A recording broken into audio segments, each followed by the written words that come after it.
You did. All right, so it gives me great pleasure to introduce Yulia Kosarenko from Ontario, Canada. So she has her own consulting firm up there, Why Change Consulting, 25 years of IT and business experience, and very passionate about her work. So let me change the presenting over to Yulia, and she will begin. Let's give a nice, warm, international welcome to Yulia. Thank you so much, Aaron. Thanks, everybody. Really happy to be here and appreciate being invited. That's a great honor. Let me start sharing my screen and make sure that I've got everything set up. Uh, when we talk about business analysis competencies. So you see here, there is a lot of stakeholders I mentioned a lot, and visual thinking and information. And what it confirms for me is what I'm always trying to look at as business analysts, having these two very distinct sides, the rational side, the analytical side, and then this other side, which is a little harder to explain. You can say it's emotional intelligence, you can say it's a mindset, you can say it's more of your soft skills, whatever you call it, it is there. So the reason we talk about mindset is we need to look at what is business analyst, what helps business analysts to do their job. And here is a little model of a business analyst, because that's how I think. I like to create models and pictures. So to me, a business analyst has, of course, as a foundation, has knowledge, skills, training, knows different tools and techniques, and all of it is a foundation of business analysis profession. And in their daily job, we do certain activities as part of our business analysis process, and we do that all to achieve certain outcomes and deliverables. And we have our own motivations. We are driven by our experience, by information, and so on. But above it all, there is this mindset. There is this concept that is sometimes difficult to explain. But the mindset is what drives us, what makes us want to do a good job, what drives us. And someone mentioned today at the beginning that he likes the problem that he's encountered. We like those problems and we like solving them. That's what our mindset is. So what is it really? There are many ways and many definitions, and some of them are from the dictionary here, some of them are from different concepts and articles.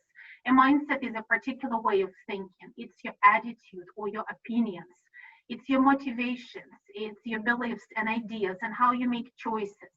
And how do you believe in yourself? And what makes you work harder?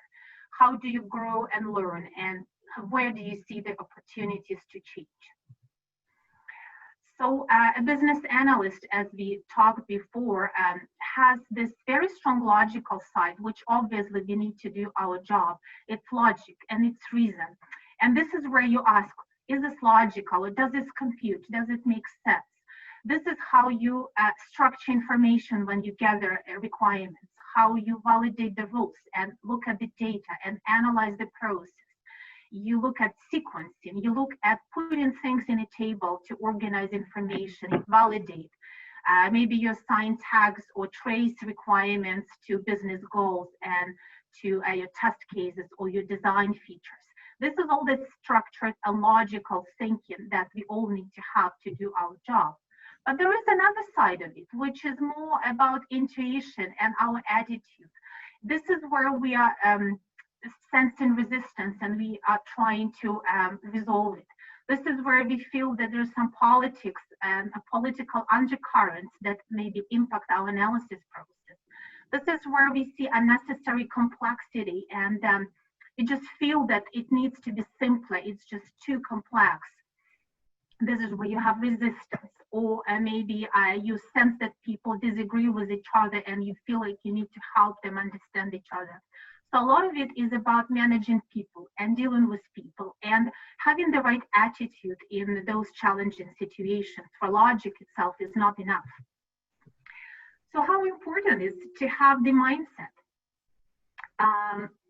I don't think we can survive without really strong business analyst mindset, because the nature of our work is such that we're constantly faced with something that has a new problem, a problem that we haven't solved before, where we need to really think differently than yesterday, and we need to face a challenge that has been impacted by some recent changes, and yesterday's solution may no longer work.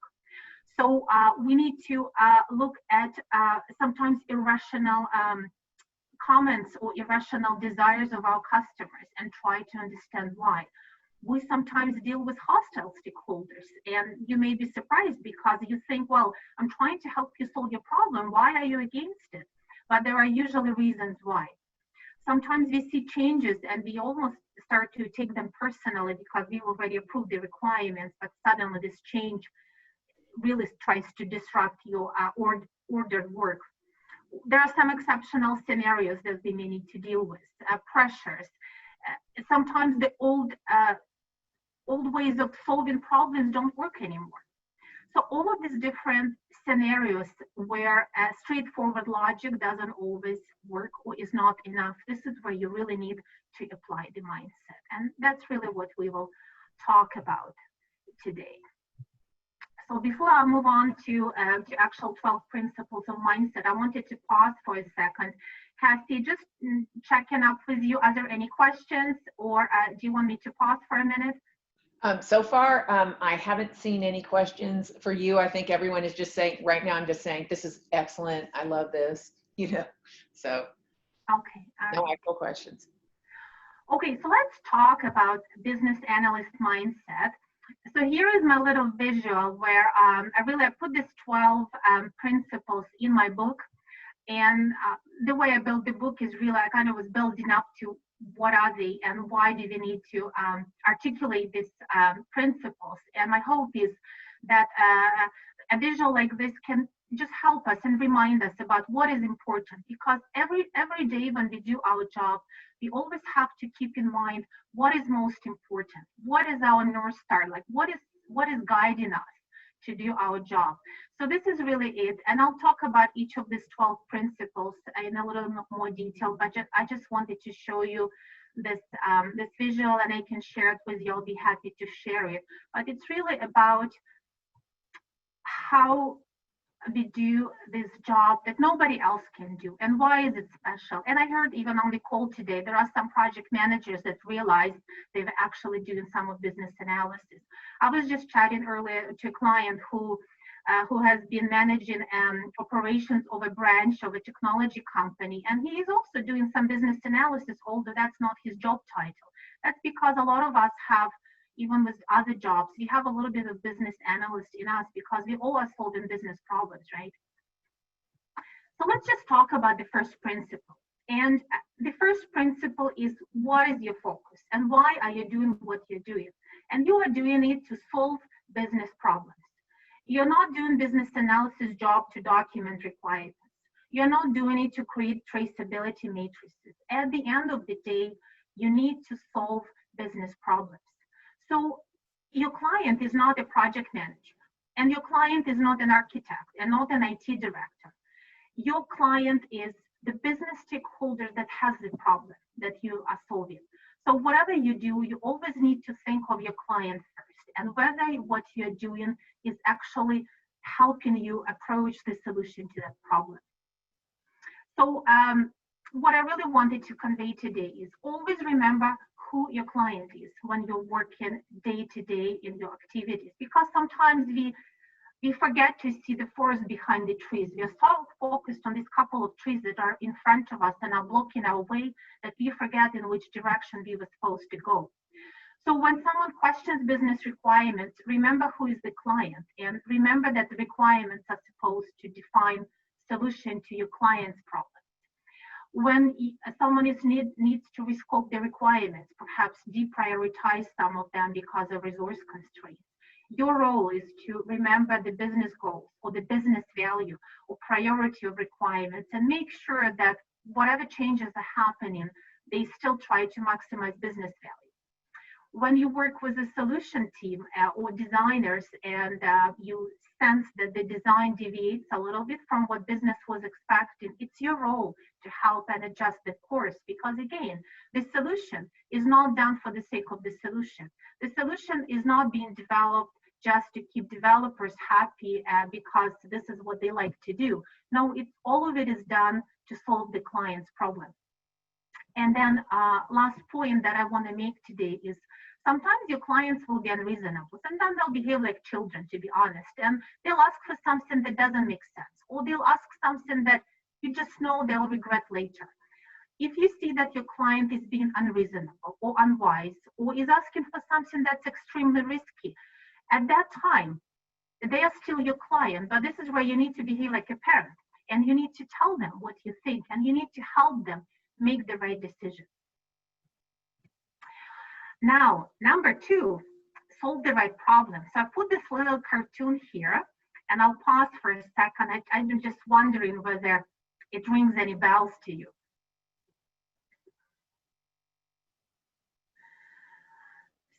So my little friend here is trying to come up with a new system to categorize complaints, because the number of complaints doubled, but it's just solving the right problem. Maybe we need to look at why the number of complaints is going up. And instead of coming up with a new database to categorize complaints, maybe we need to look at the root cause and try to reduce the number of complaints. So in your business analysis job, sometimes clients will tell you what their problem is, but it will really be only a symptom or their pain point.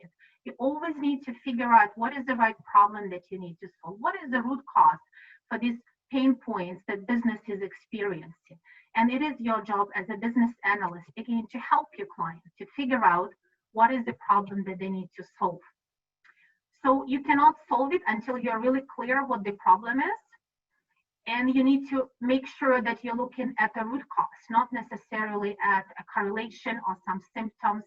Figure out why those symptoms are happening. Figure out why we see the pain points, why the process is not working, why we have more complaints, why are customers leaving, why the customers go to this page and every single one of them misunderstands what they're supposed to do next. There must be a reason. And you always have to really try and solve the cause of that problem, not just make another explanation or add another error message or add another database to store the complaints.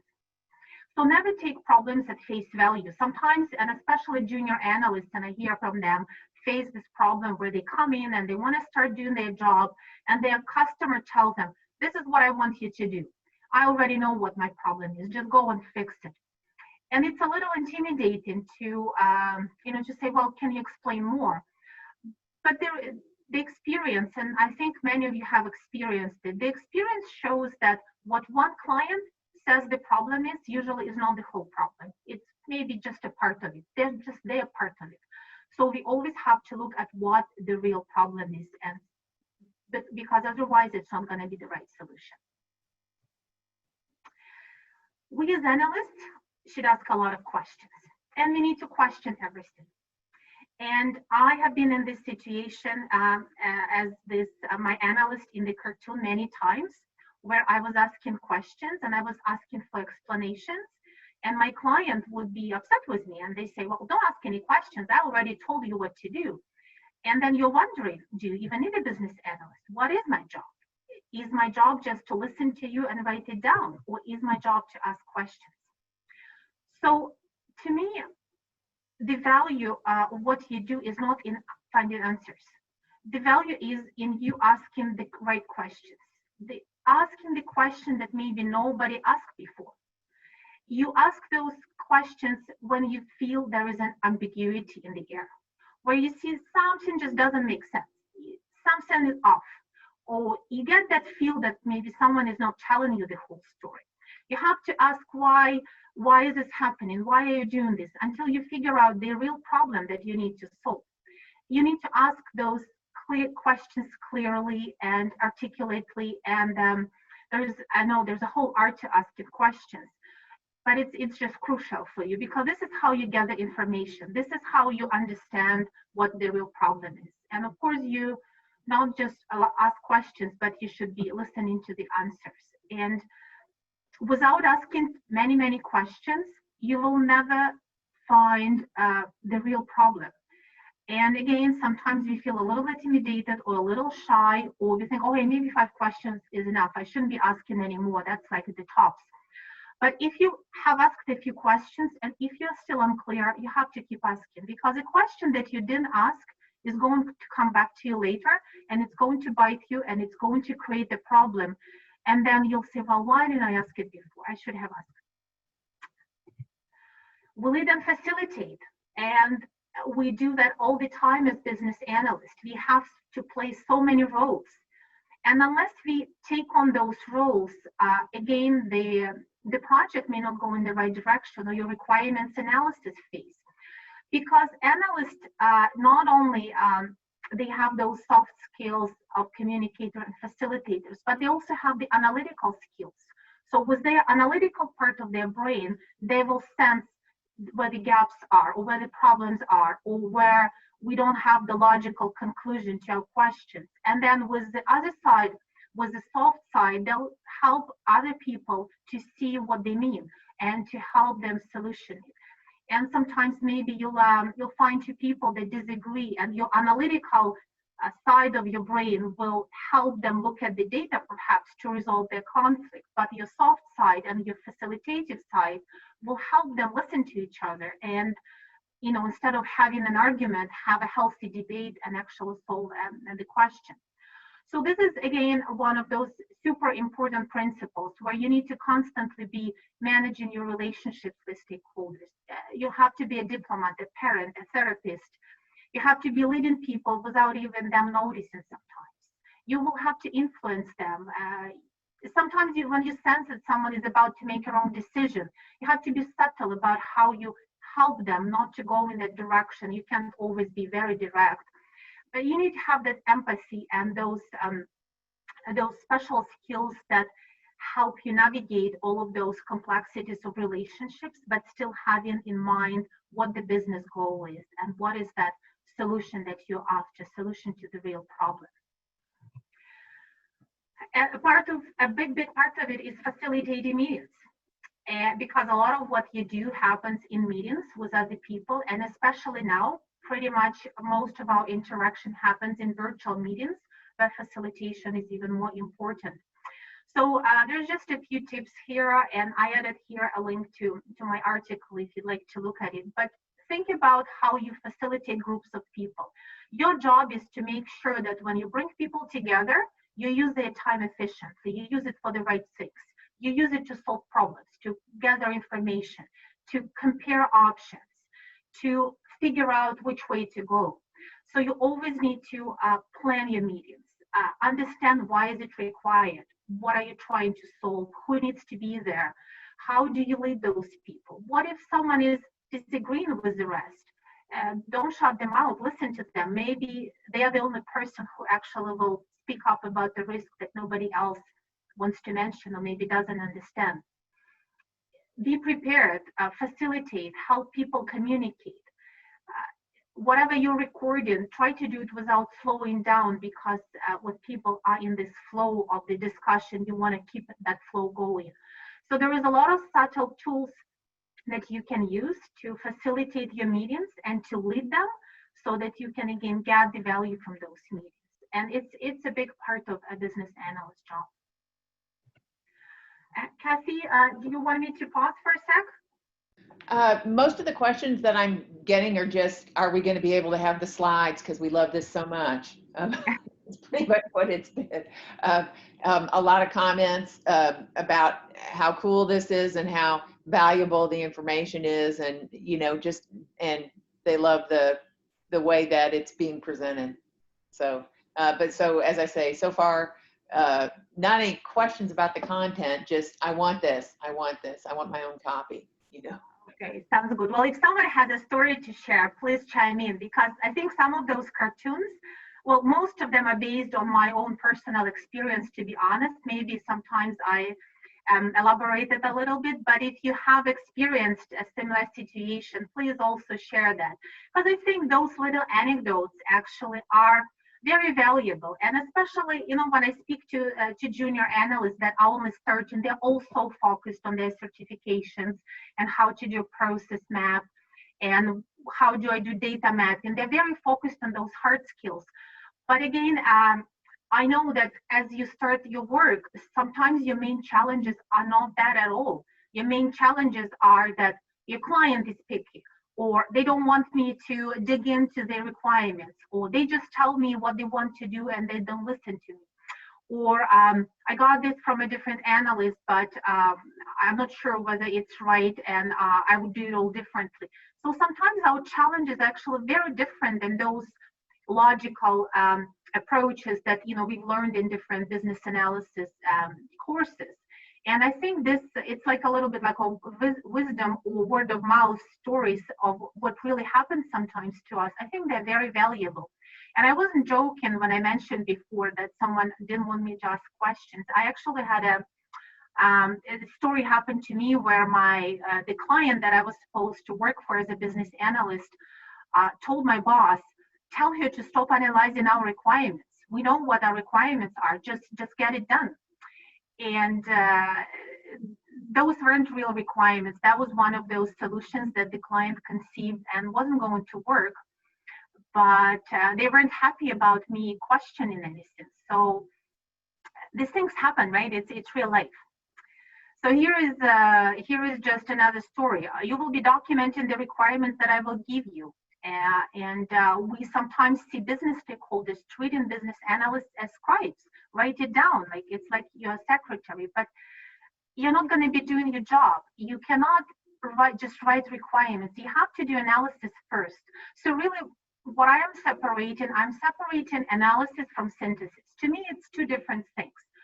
When you do analysis, you don't analyze future. You analyze current state first. You analyze the problem. You analyze business. You analyze process. You analyze scenarios, data. You're trying to understand what exactly is wrong. In that big process that's working today, which parts are broken or what we want to change. You do that analysis first.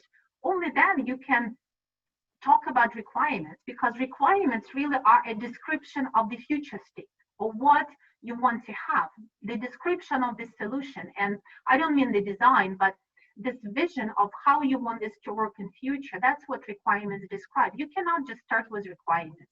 You really have to start with analysis. So I was going to say, Scott Coles says that the cartoon on that previous slide happens to him every day. Oh my God, Scott.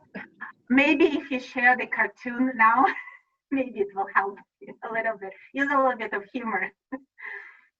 Because, sometimes I say, look, my title is business analyst. I'm supposed to analyze business, right? Like, where's the analysis? So the analysis component is so important. And if anything, I want to tell you this. The requirements don't come from business. Sometimes I ask it on webinars, I said, so where do requirements come from? They don't come from business. They don't come from stakeholders. The requirements come from analysis. You'll gather information from your stakeholders. They'll tell you about their problems. They'll complain. They'll tell you what's wrong. They'll tell you that they hate the current report, or they don't like this button, or the process is very slow. They don't want to use two different screens to do their job. They'll give you a lot of information, but it doesn't necessarily mean requirements. To really come up with good quality requirements, you have to do analysis. So you have to ask questions. You have to go maybe into immersion and do some job shadowing. You have to analyze all the artifacts and understand the root cause of the problem and analyze the process and understand how to improve it. You have to create some business models and diagrams to help you articulate what have you found out. So you have to actually do all those analysis steps before you can start to create and produce or define requirements. You don't really elicit them as much as you are eliciting information and then synthesizing requirements. So if you like to learn more about this, I just wanted to plug in. I did a recent webinar on business analysis tools and techniques. It's now on YouTube. So if you're interested to hear more about these different techniques of analysis, you can also watch the recording. The next principle is about gaps. Who likes gaps? Who hates gaps? And if you want to just throw it in a chat, I would be curious to know later. Don't you hate when gaps come up? And then, something happens and you say, wow, that was a requirement gap. Oh my God, my project exploded. Everything collapsed. We have to rip out the code because this is huge gap and it's not going to work. So I'm going to tell you that finding a gap is not a failure. It's actually a success. If you found a gap, it means you have a chance to fix it. You have a chance to address it. You have found something that may be a root cause of a problem a year from now, or 2 months from now, or 5 years from now. So don't complain about finding gaps. It's wonderful that you found it. Of course, the earlier you find it, the better. You don't want to find it like really, really late. But when you're doing your requirements, and sometimes, like to me, the analogy with a gap is can of worms. So I work with my clients, and we'll go and dig and dig and dig, and then I say, well, what about that? And they'll say, oh my God, don't even go there. That's just such a can of worms. So can of worms is a danger sign. It's like danger, danger, danger. It means that there is a possibility that something is really broken there, and something that can be fixed easily because maybe someone already tried, and that gap is likely to cause problems. So your job as an analyst is not to cover it up. Later someone may make a decision, we can't address it, that's fine. But you have to make those decisions with open eyes. So first you need to log the gap, capture it, log it as a risk, talk to your project manager. You're not necessarily making the final decision about how to manage the risk because there are other people who are accountable for that. But your job as an analyst is to raise the risk. If you found a risk during requirements analysis, you raise it as a requirements risk. And any gap you find, even if you're not sure whether it's in scope for your project, log it. Maybe it's for someone else, but don't just throw it under the carpet because you are too busy or you don't want to deal with it. That's not going to help in the long run. Again, remember who your client is. Your client is business. You want to make it easier for them to do their job. You want to help your business make more revenue, retain customers, be more successful. So sweeping the gaps under the carpet eventually will blow up. So you need to explore and analyze and understand the root cause and understand the business impact. Now, when it comes to dealing with the gap, this is where you're not going to be alone. You'll work with your stakeholders and your project manager and the sponsor and whoever are the right people. But you will help them by explaining the gap and maybe creating a model to explain it, capturing it or describing it. You'll help them to define what are the pros and cons. If you fix it, maybe it's going to take longer, you need more resources, but this is a benefit. And if you don't fix it, well, maybe you can live with it, but be clear about what the risks are and what will the costs be. Help them to have those discussions. Eventually, you may find that your particular project may not be able to address this gap, but at least it will be a known gap. It will be documented, and perhaps it will be put on a plan, and someone else will deal with it 6 months down the road or another year down the road. But you may find a gap that as you analyze it, you will understand that unless you fix it, your project is going to fail. So a quick story for me, I'm thinking back many years where we were working on a new process, and all of our assumptions were that the data would be available real time, and then we will be able to make real time decisions about what to do next in the process. And then we thought, well, maybe we should double check that the data is actually available real time. And it turned out that, oops, no, the data only comes in 2 days later into the system. So there is no way. Our whole project, this whole scope was built on a false assumption.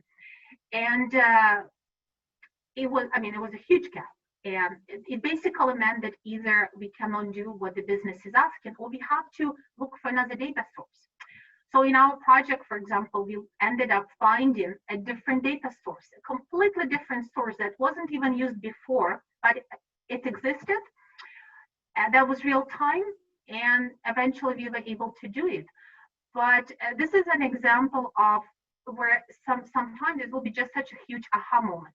So whenever you find that something is weird or off, do not just gloss over it because oh, it's not my problem, or it's not in my scope. Try to address it. And maybe you're going to be helping a fellow business analyst who is working on in another project who also needs to know about it.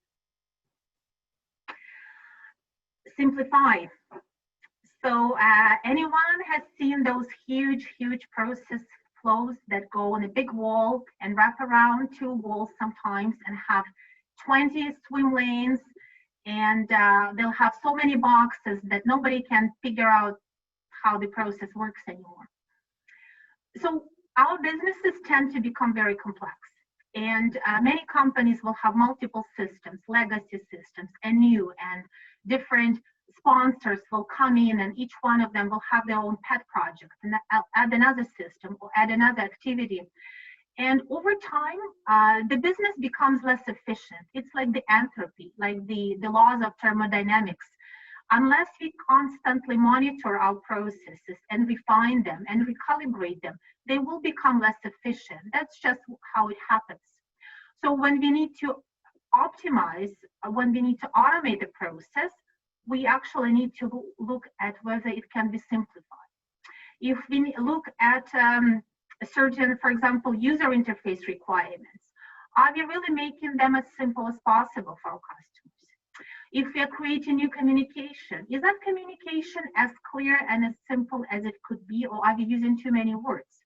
There's many examples where sometimes we go for complicated without necessarily having to do it. And every time we increase complexity, we run a risk of misunderstanding or ambiguity or someone going in a completely different direction. So always think, whatever you do, does it have to be this complex? Whatever complexity you find, does it serve a goal? Does it serve a purpose? Can you explain the purpose? Because if nobody can explain the purpose anymore, maybe it's not really needed anymore. You have many handoffs between different stakeholders. Are they necessary? Can't one person do all of those steps? If you have many subflows where you need to outsource the work to another department, can it be optimized? If you have a lot of approvals on the process, do you really need all of those approvals? Approvals usually take up a lot of time. And if you analyze any process and try to figure out what slows it down, chances are it's too many approvals. You're making many decisions in your process. How complex are these decisions? Maybe if you use better data, you can simplify. So there's many questions, and I won't go into too much detail. You can read about the principles of Six Sigma or business process reengineering. There are many ways to simplify or at least review whether something can be simpler and more optimal. And again, it is part of the job.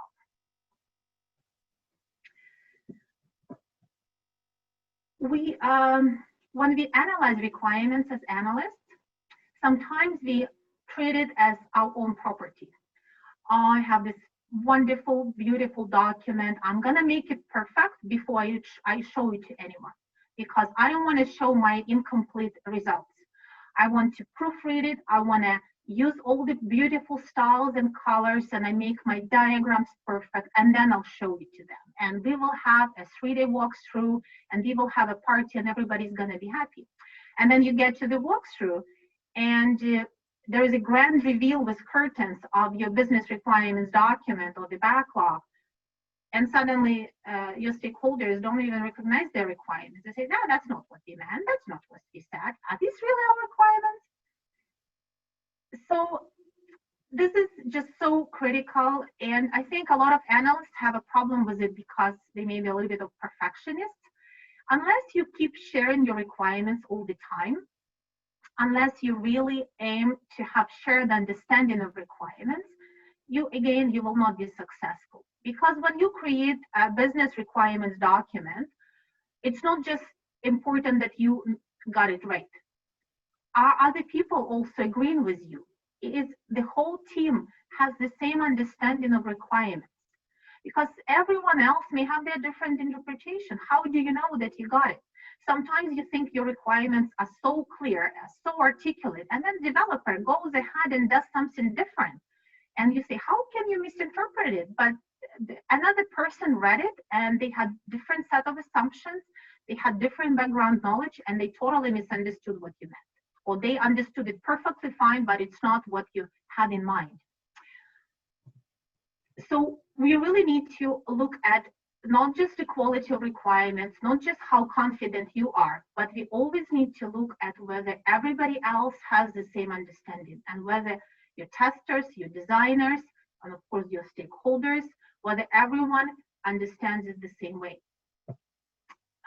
So there's many ways you can approach this, and there are many techniques to use. Again, I included here, if you're interested, I wrote a series of articles on shared understanding of requirements, which really all revolve around the concept where when you communicate with different people, they consume information differently. Some of them will be visual learners, audio learners, they learn through experience.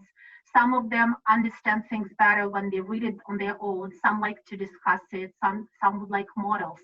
You have to cater to all these different people. You cannot just put all of your requirements out in one format, because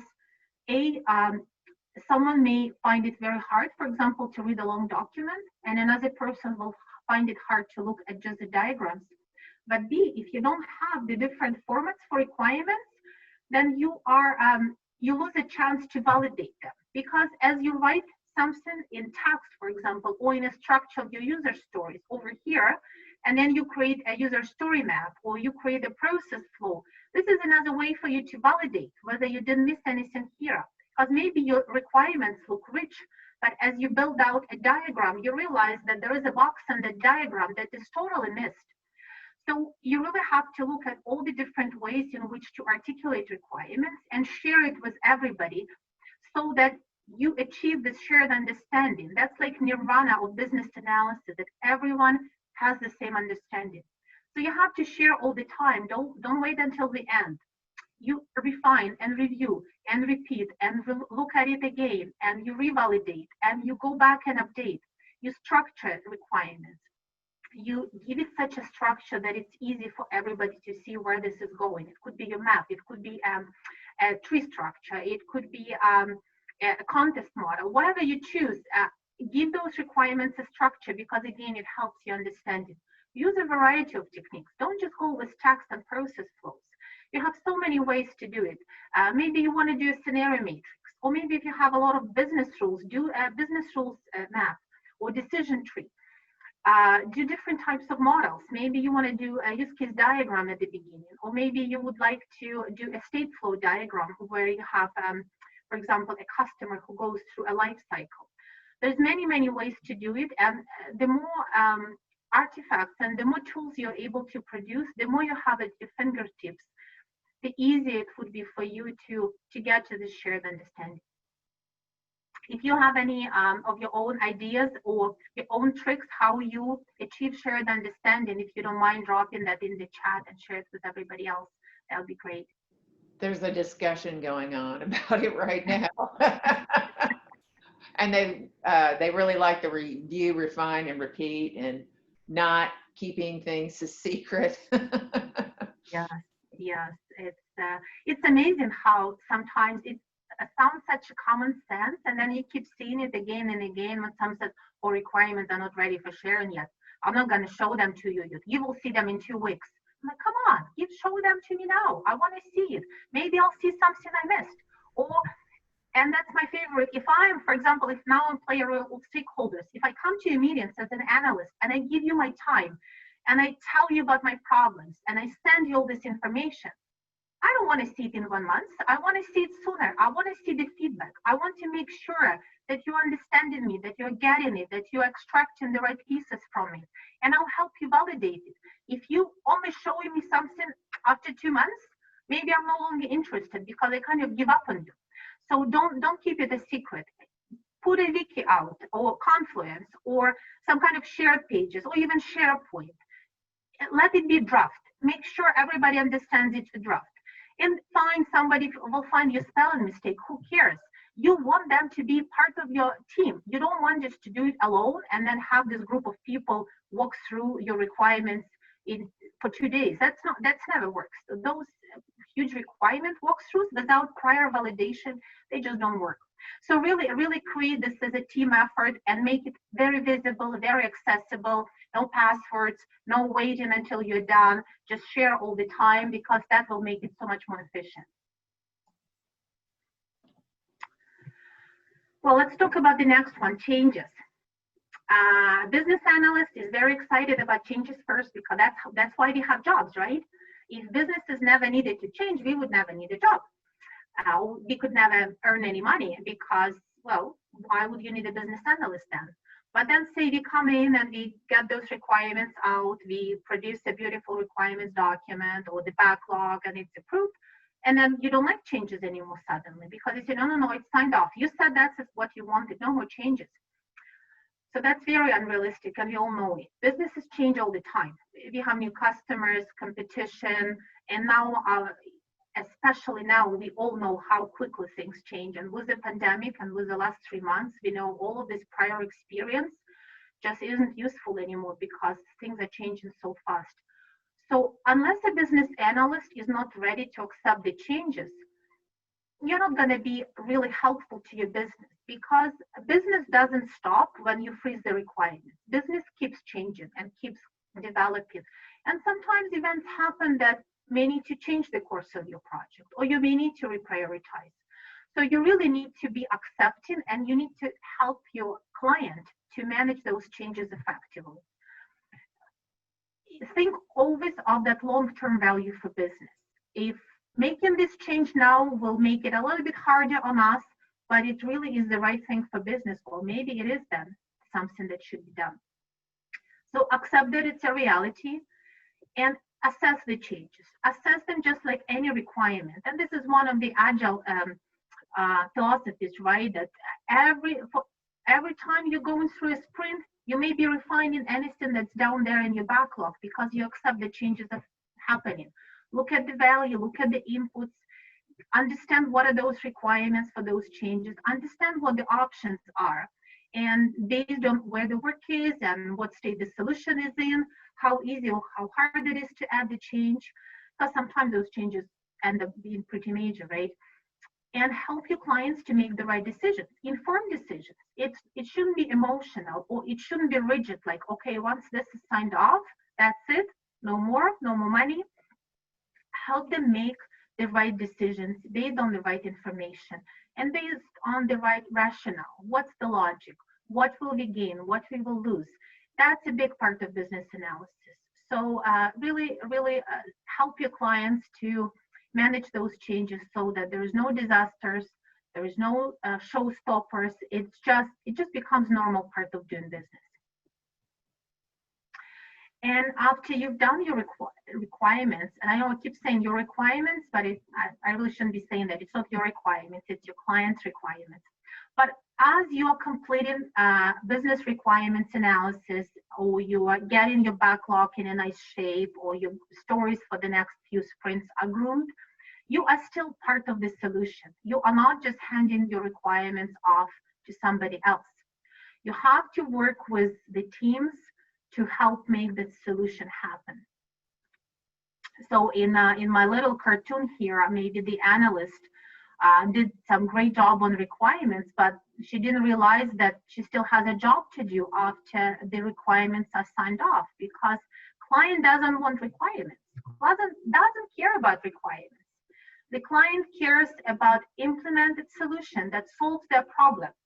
So if requirements look great, that's wonderful, but I don't really care. I want my problem solved. If my problem isn't solved at the end of the day, then, then those requirements may have been brilliant, but it didn't help me. So you always need to be there with your project and with your team and with your solution in some capacity as an analyst to the end. You may be managing your requirements or changes. You will be certainly helping to validate that the solution is making sense, and the people who are designing this solution understood your requirements correctly and interpreted them correctly, and what they're building is actually making sense. So you're becoming a voice of the customer with your designers and going back and forth and making sure that it's moving in the right direction. And very important point to me is non-technology components of the solution. Again, remember, it's not just about applications and systems and technology. Yes, maybe it's 80% of what you do, but it's not 100%. Every solution is going to have non-technology components. It could be process change. It could be a new template. It could be changing the roles or different responsibilities for certain people. It could be different ways we communicate with customers, or the wording in customer communications needs to change. There are so many impacts from how we are changing our technology. Our underlying technology is going to impact a lot of things. It's going to be ripple effect everywhere. So you need to make sure that those non-technology pieces of solution are also implemented. You may be helping to create them or implement them, or you may be just directing, making sure it's done. A lot of it depends on the organization. But one of the reasons that projects are not completely successful is that the systems part was done and somehow it's working without large defects, but we completely forgot the non-technology pieces. We forgot that we needed a new customer letter. We forgot that we needed to translate all this new beautiful emails into another language if they are bilingual. There is so many other components. So as you're doing your current state analysis, remember, before synthesis, you should have already identified components of current state, which are systems, people, processes, artifacts, materials, outcomes, outputs for the customer communications. And then for all of those, you need to see how are they changing. And your developers are going to be taking care of the technology pieces, but someone needs to take care about other pieces and make sure you're on top of it. Part of what you do is also explaining and training and communicating, supporting adoption and capturing the knowledge.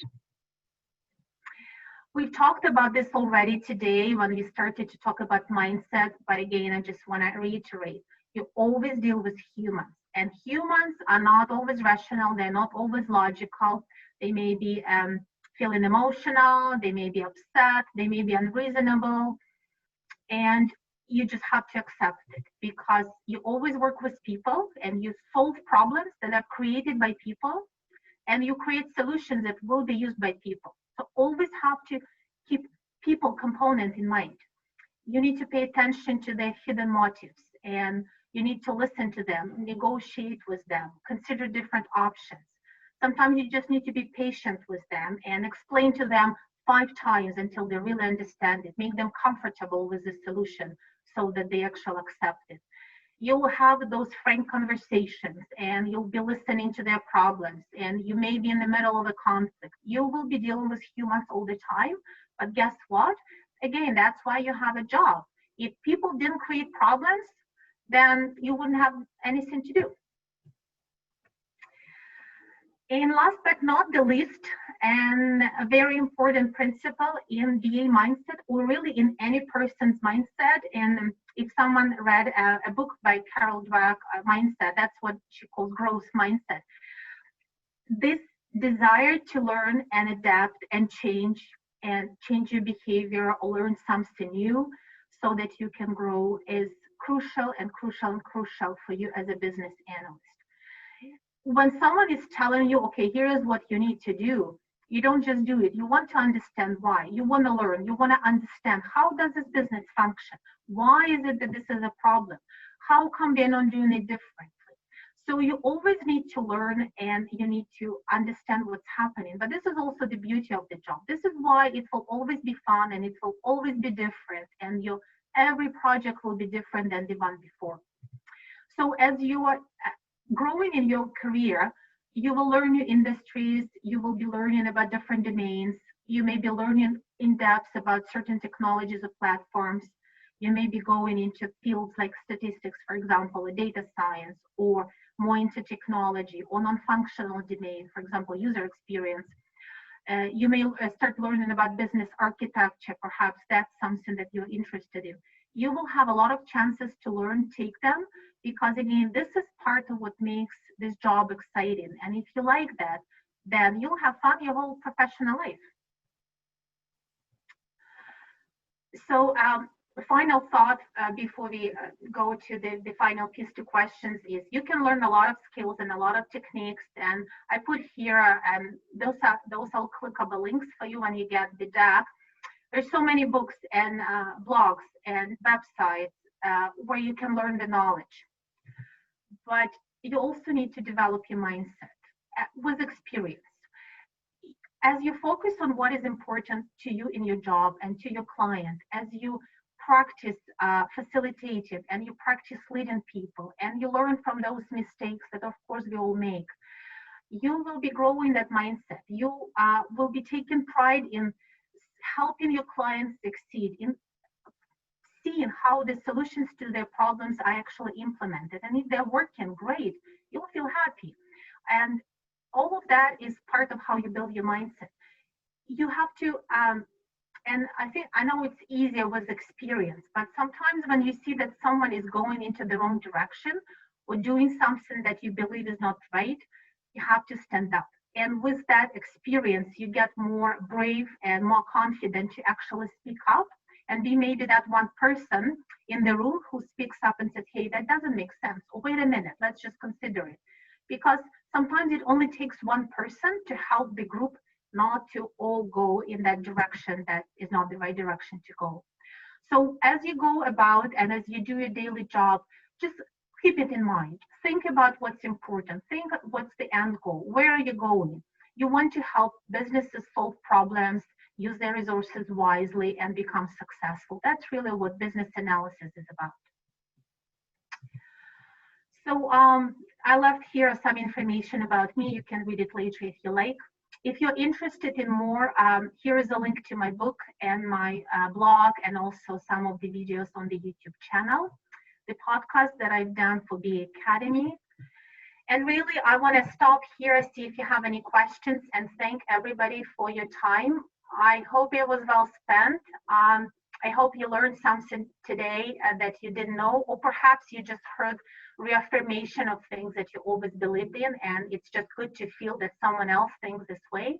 So I'm really hoping that you got something out of this hour. Thank you very much, and we can go to the questions.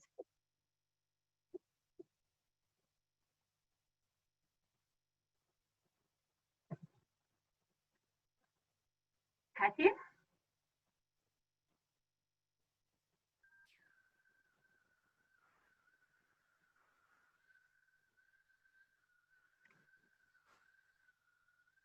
I can see the comments. Yeah. Yeah. I wanted to say someone, I think it was Ignacio, brought up an Aristotelian quote about communicating with your stakeholders. It says, tell me, I'll forget. You know, how did it go again? Let me see. Show me and I'll remember. Involve me and I'll understand. Yeah. No, it's so true. And you know, it's when we talk about this, I think as we, for example, as business analysts talk to each other, I think just sharing that really helps us to reaffirm it. You know, sometimes you think you believe in something, but then you say, oh, maybe that's just me. Maybe something is wrong with me. But when you hear someone else say it, I think it just helps you say, no, it is important. It is crucial to the success. So I really hope that you agree with me, and that you will be thinking of your mindset maybe a little bit differently, or that those 12 principles resonate with you somehow. They definitely do with me. And it looks from the chat window like it's definitely resonating with everyone. So thank you so much, Yulia. It's wonderful. No, you're very welcome. I'm always happy. As I said before, this is my favorite subject. And to me, it's just talking about mindset and talking about all these other things other than tools and other than techniques and other than doing the diagrams. Those other parts that are sometimes harder to see, but they're crucial to our success. And often if we fail, or if we are not completely successful, often there is a human factor involved, right? Maybe we misunderstood someone, or they just didn't get along, or they missed a stakeholder and didn't take into account what they said. So really, it's that human element that is harder to pinpoint, but that makes or breaks sometimes the project.